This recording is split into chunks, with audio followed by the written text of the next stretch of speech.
Sometimes parents just can't understand. The kids do strange, violent dances at concerts where they're searched like maximum security prisoners. They may drink or take drugs. Maybe they run away. Maybe they consider a bald head and a swastika t-shirt the height of fashion. Some desperate parents turn to family counselor Serena Dank. Punks and parents are her specialty. People have this vision of groups of parents getting together and trying to stamp out punk, which is not true. Parents of punkers is a group of people that get together, discuss ways of coping, of understanding, information, and it also involves the teenagers. It's not just the parents. Hey, they don't give you 1 ounce of love. If they would even touch you, you know, he'll let me, if I say, Paul, let me hug you or let me kiss you, he will. He'll let me. He doesn't ever return a hug. I mean, you're just hugging a cardboard. He doesn't ever return a kiss. It's a cheek, you know. But that's it. I mean, nothing. Nothing. It was impossible to talk to him for years. He would either be sleeping or he was out. Or if I tried to talk to him, you can't get through. There's no rational thinking. At the same time, we allow them to explore a lot because that's a very healthy thing for minds to explore, the curiosity. Unfortunately, by the time she had satisfied her curiosity with punk, she became a punk. Chetch just didn't seem to care about anything and about anyone, and he didn't seem to care about himself. And it just to me seems such a waste. It's made us like zombies towards each other. I mean, we support each other, but we're drained. You know, we just haven't been, we're so busy trying to figure out what we can do that we have no energy left for each other. You know, we're not blaming each other. You know, we at least got enough support from that through the different groups. It still left us so drained that it just put our relation on a plateau that is, we're like good friends, or friends anyway, not necessarily even good friends. I wish more parents would call me who wanted to know, to understand, even if their child is not into it, to just have some idea of what might happen, what to look for, so that they're not shocked when their kid comes home with green or orange hair and asks to go to a gig and they don't even know what a gig is. I think that everybody should learn about it because it is something of the 80s. And maybe it'll pass in the 90s, but we're still in the 80s. Like, what we're trying to do is open their eyes saying, hey, the world's changing. Don't be so narrow-minded. That's what punk's all about. I'd left, and then they didn't want me. They didn't want me back because they said I was too out of hand. Personally, I'd rather die of nuclear fallout than chemical warfare. Why don't they attack that? Mustard gas, you turn into a big blister. It's painful. I'd rather die instantly. She thinks I'm really morbid. Why? Because I look dead a lot and things like that. Because I keep dead flowers in my bedroom and stuff. So she thinks you're kind of embracing the concept of death. Yeah. Are you? Not really, no. I don't want to bring another human being, another life form into a world that just sucks. This world is terrible. There are, of course, no final answers or cures to be found in these therapy sessions. They do provide parents with basic information about punk and all its rituals. For the kids, it's a chance to talk with at least one adult who is trying to understand without judging. Dank is not a deprogrammer. She simply tries to get parents and punks to talk together, which may be the first step. We're all talking about future, and you drop out of school when you're 12 or 13 or 14.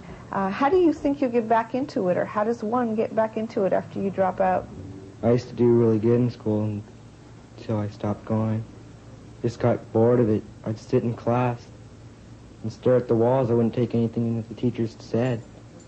Test would come around and I wouldn't know what they were talking about. We had to try to save all the young people, because young people is the future of the country. I tell him, hey, if I drop dead, you'd walk right over me and go out to your friends. Does that hurt? Oh, yeah, it kills me. Why does it hurt you? You know, your own kid. You know, somebody that you love. It's been very difficult for me, and I think it's been very difficult for Oliver. Cut up, broken hands. It's difficult for me to speak right now. After watching this little therapy session, it's important to remember that this is not the first generation to bring parents to tears. Teenagers have always had a special talent for that. And you have to ask a question.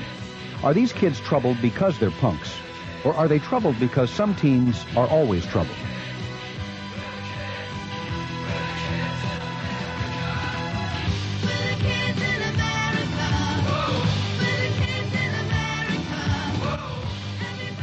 When we come back, the oldest question.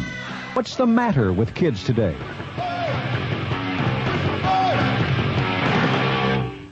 Kids, I don't know what's wrong with these kids today. I'm a punk. I'm dissatisfied with your society, man. Kids, who can understand anything they say? It just means individuality. Kids, they are disobedient, disrespectful oafs. Noisy, crazy, sloppy, lazy loafers. They think I'm like going crazy or something. While we're on the subject, kids, you can talk and talk till your face is blue. I think they're more worried about the car. They're all, you didn't get the car back too, like you said, you know.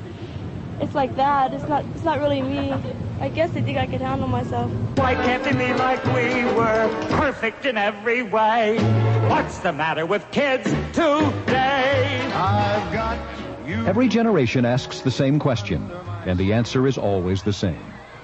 Parents worried when Bobby Sox teens swooned over Frank Sinatra. They worried when a greasy-haired hillbilly brought rock and roll to the kids.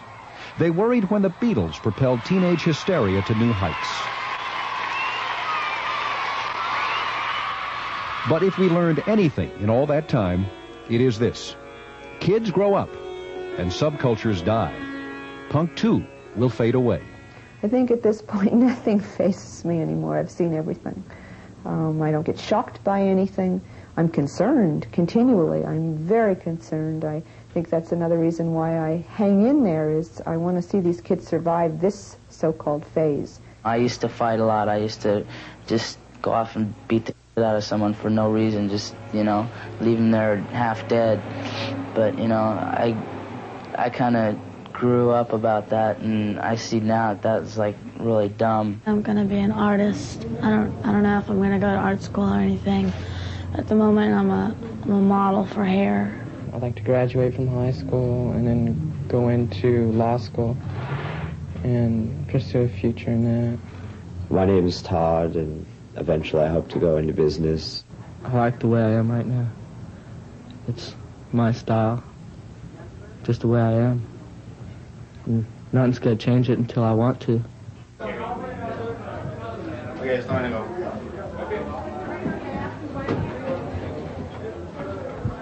He was about to crunch salute yous. Sure.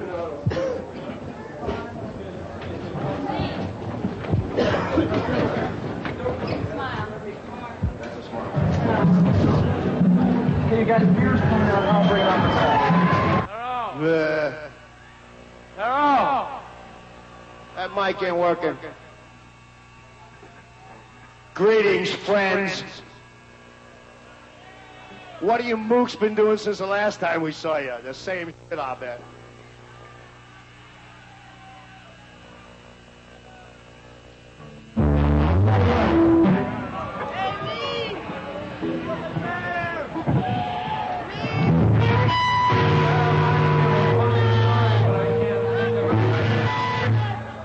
You give a no one's offended, right?